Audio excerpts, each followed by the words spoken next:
true this is your first time on IG Live? Yeah, that's what this is. Hey, yo, this is the Fat Joe Show, Weez. That's what I thought it was. I ain't know nothing about it. No, it's the Fat Joe Show. I'm on the Fat Joe Show. That's the first time I'm on the Fat Joe Show. I don't even know if I'm even on IG Live. Oh man, shout out to Diddy on the check-in. You know, Diddy done flood the crib with the Ciroc shit. So I'm drinking the Ciroc. I see the shoe behind you.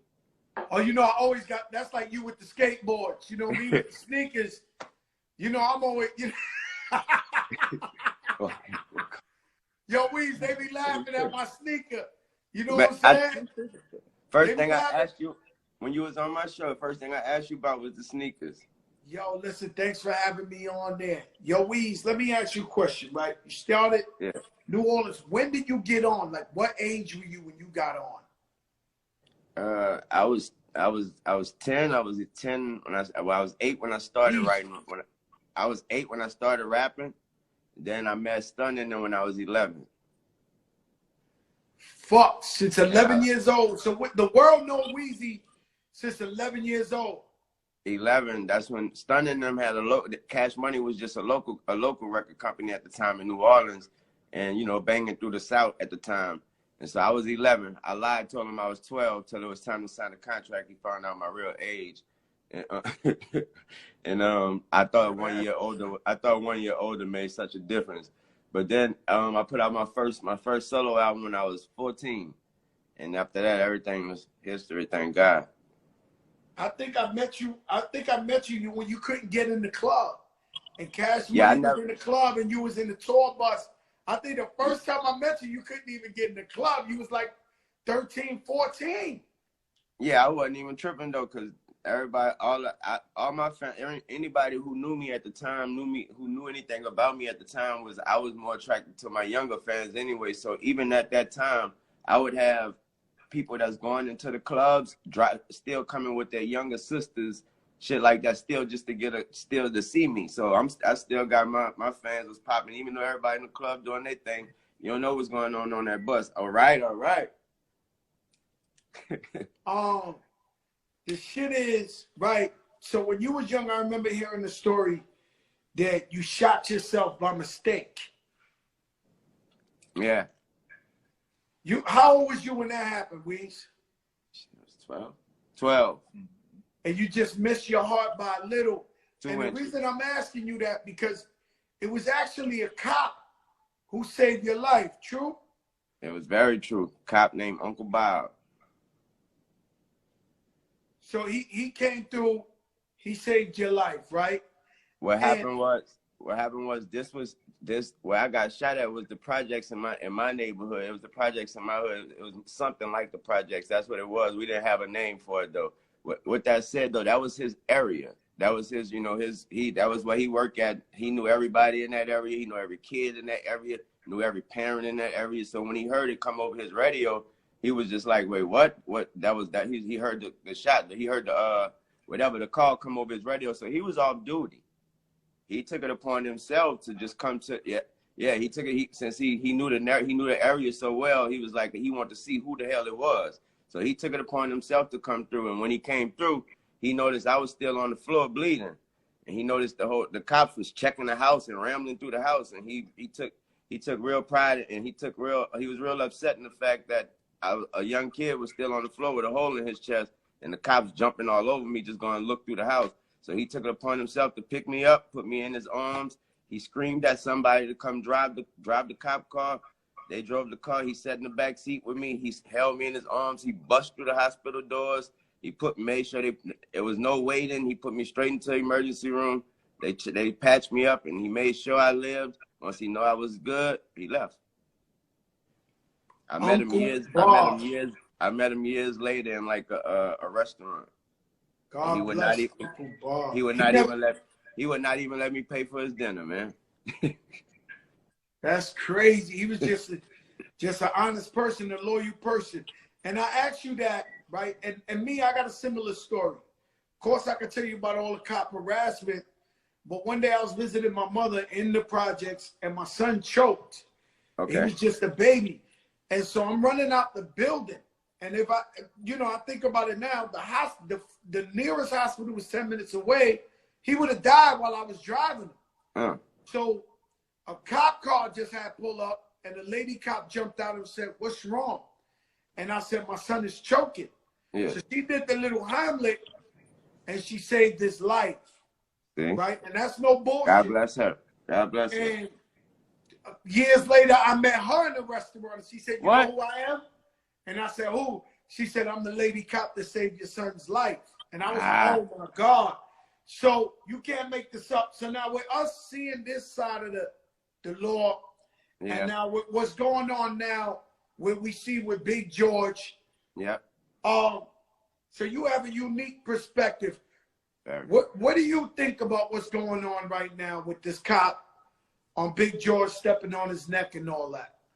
I think when we see these situations, I think we also have to understand that we have to get very specific. We have to get so specific, and what I mean by that, we have to stop viewing it with such a broad view. Meaning, we have to stop placing the blame on the whole force and everybody of such a certain race or everybody with a badge. And we have to get into who that person is, and if we want to place the blame on anybody, it should be ourselves for not doing more than what we think we're doing. We're leaving it at the reason why people always ask me, like, why you don't say this, why you don't do that, is because what else am I going to do after that? Some people put a tweet out and they think they did something. Some people wear a shirt, they think they did something. What you going to do after that? Did you actually help the person? Did you actually help the family? Did you actually go out there and do something? So if I ain't about to do all that, then I ain't about to do nothing. I pray for you. You say the follow-up is the follow-through is more important than wearing the shirt or talking about it. Is actually learning. It's actually learning about it. What we need to do is we need to learn about it more. If we want to scream about something, know what we're screaming about. We want to protest about something, know what we're protesting about. Because if we want to get into it, it's a bunch of facts that we think we know that we don't know. So if we want to get into it, first know what we're talking about before we talk about it, because we scream about things that sometimes they isn't even true. So so you went to jail for 2 years in New York City, and you grew up not in 2 years, not 2 years. I was in there for like 8 months. 8 months. 8 months on Rikers Island. I went to see you, man, and shout out to Trey the Truth. He went with me from Houston, and man, I was so fucking sad when they brought you to see me and you was in handcuffs. I could not believe this shit. I saw it on your face. Nah, yo, man, that shit hurt. You were so passionate. You were so passionate. I thought I was coming to see you. That's how passionate. You know, Lil Wayne, let me tell you, it's something unique about you, right? It's like, I was saying this the other day. I said, even though you younger than me, you know, I know when I always say hi to you, wherever you at, I put my head down and I shake your hand like this, right? And I don't do that for everybody, Lil Wayne. I do not do that. I've seen people agree to you. You damn sure don't. Nah, trust me. I don't do that. And then I start analyzing myself. I say, yo, man, it's like, you probably the first guy that's younger than me that I look up to. Stop it, Joe. Come on, man. I appreciate that love, Joe. I appreciate that. Yo, Wayne, I'm telling you some real shit. Like, because I had to analyze myself. I say, yo, man, you know, every time I see Weez, I'm like, yo, and just because I feel like you're a rap god. I feel like you a Michael Jackson. Like you the closest version of Michael Jackson. Like Michael Jackson was famous, and so you just got off telling us you've been famous since you were 11 years old, bro. And you ain't stopping. The planes ain't different. The house is bigger.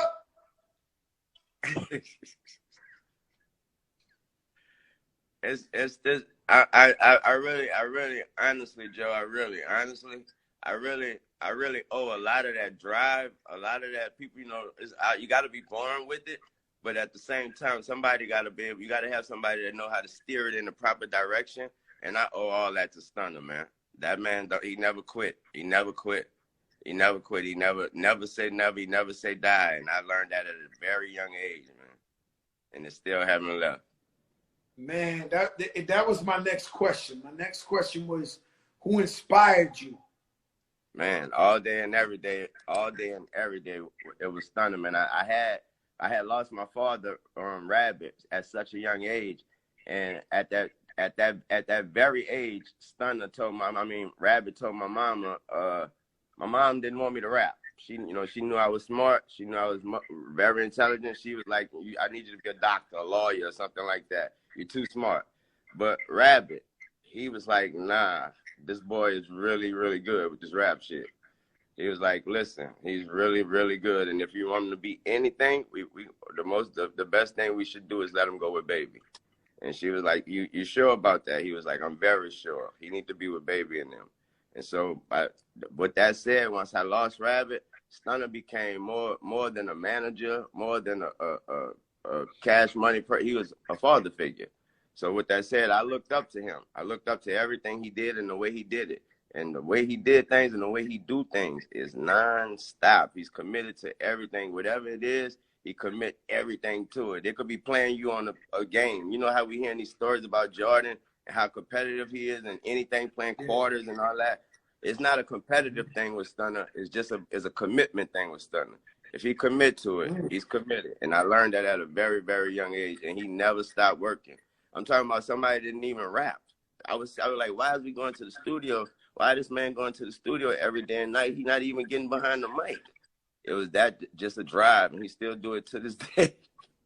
To this day, he in that thank studio. Thank God he finally get his ass behind the mic now. Thank God we finally get some words out of it. Yeah, because he's been doing this shit for a long time without even talking. That's what it started off at. It started off as talking. He would get behind. He started off, he would start talking on songs. And then he started making that shit rhyme. And he started doing this shit right here. Yeah, exactly. Yeah. He started figuring out that, hold up. He was like, once he said something and he started noticing New Orleans was saying it back, he was like, hold up, y'all like me? Hold up. Y'all like me? Hold up. And he started coming out. He started understanding, hold up. I'm hotter than some of my fucking artists. Hold up. Yo, that shit crazy. And let me tell you something, man. You know, you yourself, man, you picked up right from Stunner. First of all, your work ethic.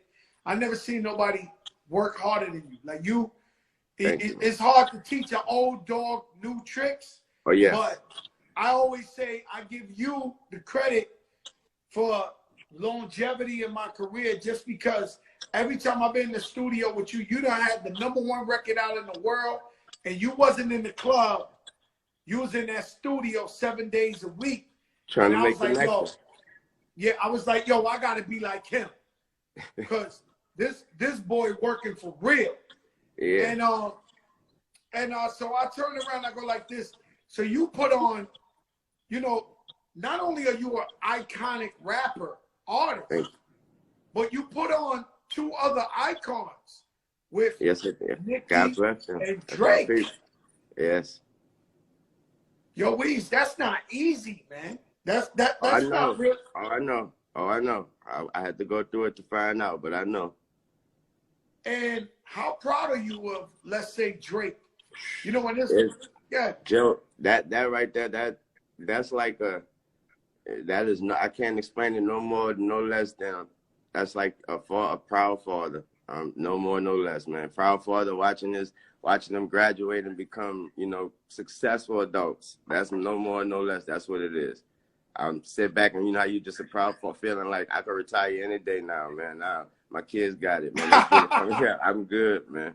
I'm good. Yo, George, I live vicariously through Drake. When I see the Sky Blue airplane and shit, I think I'm buying Sky Blue Rolls Royce. Like, I'm that nigga. He coming with the plane and shit, Sky Blue.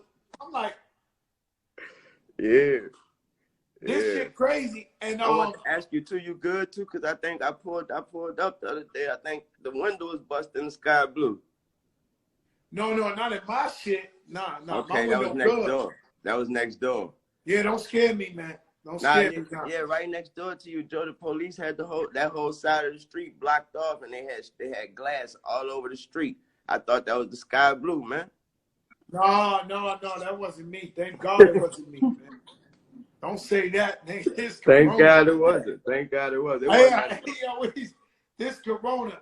So this man, he done went. Who's next on the roster?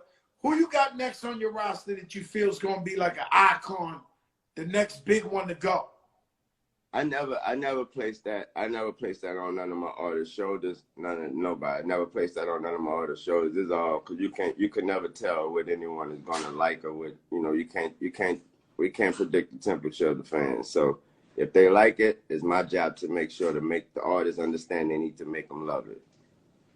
Man, let me tell you something, man. So rest in peace, Nipsey Hussle. Man, rest in peace.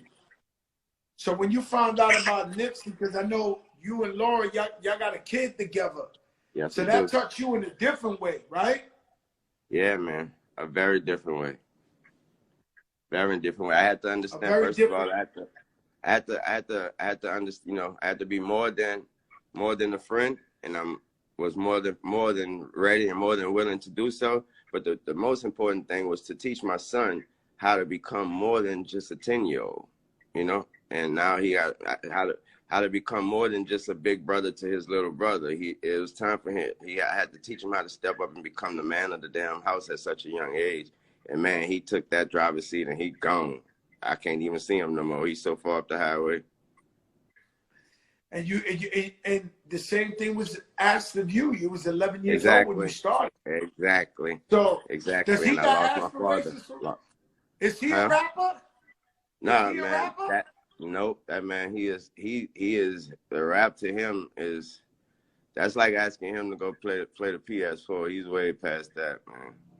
This kid, he's different, bro. He's different, bro. I get texts from Stunner, at 3, 4 in the morning. Literally, the text just say, yo, Wayne, that boy in LA, that little boy is something. I get texts from him just about him, like at 4 in the morning, just saying that he's a different kid, man. I brought him to the World Series. The man next to us asked him, who's your favorite player? Who's your favorite baseball player? That nigga said Jackie Robinson. Yeah, you say Jackie Robinson. Bro, that nigga, it was a white man who asked him. That nigga crazy. Yo, that boy going crazy. He told him Jackie Robinson? Yeah, man. Holy shit. I was sitting out. So this kid's a genius. Yes, man. Yes. And you're in this house, I'm surrounded by girls, my wife, my daughter. Your daughter? Yes, man. I was She's just the about to say most my loyal queen. in the game. Yes, man. She's the definition of loyal. Somebody asked me about this literally yesterday. Somebody asked me, they was like, man, she know everything. She know all your words. I explained it to him this way. I said, listen, when she's at one of my shows, I could take 3 to 4 songs off and give her the mic. You know what I mean? I could do that. I could take 3 to 4 songs off and give her the mic and go chill, get my breath and get my wind back up and then come back out. That's how much she went. Yes. Nah, you could do it. She hold you down. And Man. One time I got in trouble because I had said that, this is just my opinion, it's not disrespect, but I had felt like Lil Uzi Vert, he got a style from you or influence by you, and the shit went like viral. They was all mad at me and shit. And I was like, no, I respect it. I got love for him, but I feel like you influence the whole genre of rap music, Yeah, I'm proud of it too. Damn proud of it. And speaking of Uzi though, me and him just done one. That bit crazy. Me and him just done one for the first time. So y'all just went crazy? Yeah, for the first time. So it's crazy. God bless you. See? You see? That's yeah. I was right on the money. You was right on money. You already know. You work right in on the mysterious money. ways, man. Joe, you already know that. And you also the first to do the rock the rock rap shit. Stepped out there, man. I had to step out there, man. I had to step out there, and you know what that is? I know you already know when I say this name. She touched you the same way. That was all Miss Betty, man. Miss Betty, you know, letting me know, boy, you could do this. Pick that damn guitar up and do this. That started from the Leather So Soft song, from the Like Father Like Son album. Man, that's shout out to Miss Betty Wright, man. She just helped so many people, and man, rest in she helped peace. so many people. And she was just a beautiful, beautiful person. Shout out to Mac Main. He had hit me the other day. He was at the funeral. Yeah, I went too. I went as well. You went out there too? Yeah, I went as well. It was beautiful. It was so many people, Joe, it was so many thank yous, Joe. It was so many, like they couldn't, there was no way they could fit it in time. It had so many people just had to say thank you. Like, you know, so many people. Yeah. So many people had to say thank you. Man, I was with Khaled when she died, and Khaled took it hard, man. He was like he was like one of the first thank yous. Yeah, he was like, you know what I'm saying? He was going bad. Like I was with him, and he was just going through it. You know, we love her, man. You know, Betty Wright. Yeah. We love her for being like a mother figure and just helping the people and loving everybody. But she really was, you know, she's an icon. Oh, what? Come on. She's a living legend. Man, come on. Miss Beaton sold out some places that I probably couldn't even step in right now. Man, that's crazy because, you know, and I love that she just kept it so real with music, kept it so real with you know, giving back to the community, man.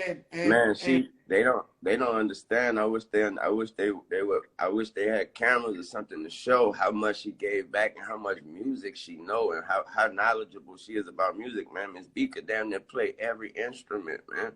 That's what I was trying to tell you. Like Miss B, that's what I meant by it started from Leather So Soft. Miss B taught me how to play that damn song with the guitar. And so she was the one who gave me the motivation to go ahead and make a whole rock album. You need any help, call me. Miss B the one who told me, yo, stop, you can stretch your voice, you can sing.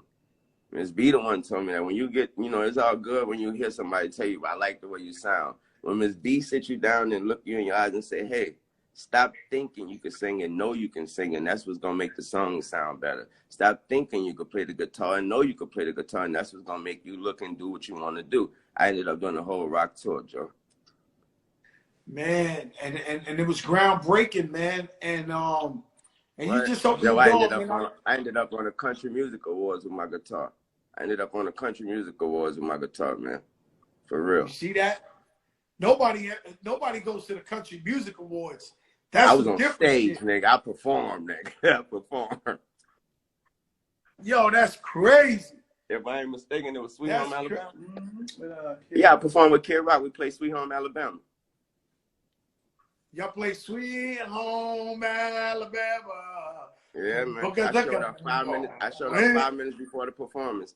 I was so apologetic. I was like, I'm so sorry, bro. I'm so sorry. Kid Rock, he cool. He was like, yo, he gave me a Tennessee Titans jersey. He was like, hell no, you made it right on time. He gave me a Tennessee Titans jersey and said, let's get it. Man, I was like, let's do it. Hey, yo, Weez, I seen you. You probably got the smoothest, slick talk. I see you. You're so witty with your slick. When somebody get on your nerves, I see you hit them with a bar, and you always got the smile at the end of the shit. Your shit is like, I be like, oh my God, Weezy, on one right now. They see the motherfucking diamonds and shit. You be like, yeah. I be like, oh no, we gotta stay away. That boy, hey yo, you always kill him with the smile, Weez. I get that from my mama, man. I get that from my mama. She used to punish me and smile right after that. She told me that's exactly how she used to do it. That's exactly how she used to do it. You think everything all good. You thought you did. You thought you'd got away with it. She smiled right after and said, yeah, you know your ass punished, right? Yeah. You know you ain't playing that game for 2 weeks. Yeah, you like, yeah, I see motherfuckers get on your nerve and you hit them with the such and such and smile at them. And I'm like, yo. I'm like, yo, Weezy, on one right now, boy. I would tell you the real reason, bro. When I first got this the same girl I asked since I was 15, literally the same one. when I first got it, bro, I think it was my baby mama Sarah, bro. We had an argument when I first, probably the second day I had got him, bro. We had an argument, and I smiled in her face after she said something. I smiled. She smacked me so fucking hard, and I said, "What you smacked me for?" She said, "Cause you think you look good." I said, "These bitches must look real good." Yo, Weez, it's hard, man. Yo, Weez, it's hard, man. I mean, you know, I just feel like you're a rock star, man. You I just called you the Michael Jackson of our era, of our time. And that's love, Joe. And you just like, you know what I'm saying? I don't know what to tell these people. What I can say, right? What I can say is, I tell people all the time, Lil Wayne the most loyal, one of the most humble, one of the best friends I have, and one of the most intelligent people I know. So don't get it fucked up with no dreads or no fucking tattoo. And I'm going to tell you something you did for me. I remember that time, even though I went to jail, it was 4 months. My phone rang while I was walking into the jail, giving myself up, and it was you, like 7 in the morning. And he was like, "Yo, Joe, man, you know, hold your head, this and this and that." And I said, "Yo, Wayne, how did you do this?" And he said, "Just be humble, bro. Just be humble." And you was the last call, and then I had to walk in on the spot, man, and I appreciated that so much coming from you, and it helped me a lot. You know what I mean? Rather than me going in there acting like, "Yo, like, let me you get know it. what I'm saying?" Yeah, because that's the shit niggas self. hate. Yes. All right, yo, Weezy, I love you so much, TUNECHI, man. Thank you And for coming up on the love. Fat Joe Show, the big show. We love you, my brother. Shout out to Mac Man. I love y'all too, everybody who made this happen. Thank you for putting me on IG Live for the first time. Thank you. We love you, my brother. Damn. Subscribe for more. Roger, tell these motherfuckers subscribe to the Prophet channel. With Prophet Muscle.